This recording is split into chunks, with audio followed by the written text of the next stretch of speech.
It's been said that Donald Trump views the world as a zero-sum game. What's this all about?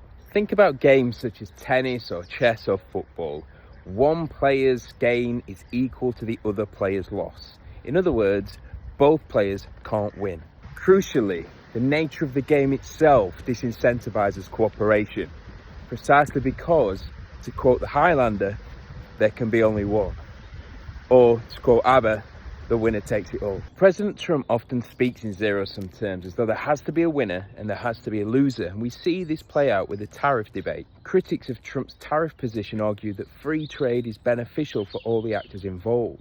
In other words, it doesn't have to be that the winner takes it all the actors involved can get some of the action and benefit from it. To go back to the security dilemma, whether Trump genuinely believes in this worldview or not may be irrelevant.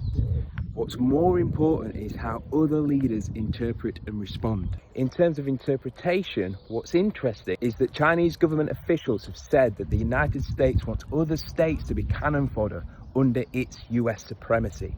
This implies that the Chinese government is interpreting Trump's behaviour as reflecting an underlying belief that he does in fact see the world as a zero-sum game. Regarding response, China, Japan and South Korea have now begun to meet to discuss their response to US tariffs.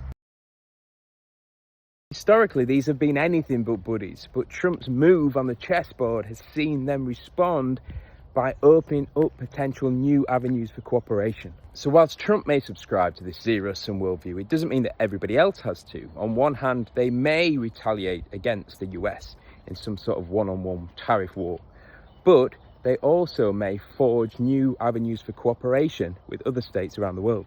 Trump will then face the dilemma of how he interprets their actions and what response the US should take, and this cycle will continue. Quite simply, we await to see what the future holds.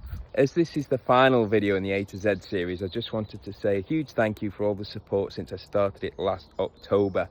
People have asked super smart questions and made very astute observations which have kept me on my intellectual toes. Next week I'm going to start a series on the Rwandan genocide, which began on April the 7th, 1994.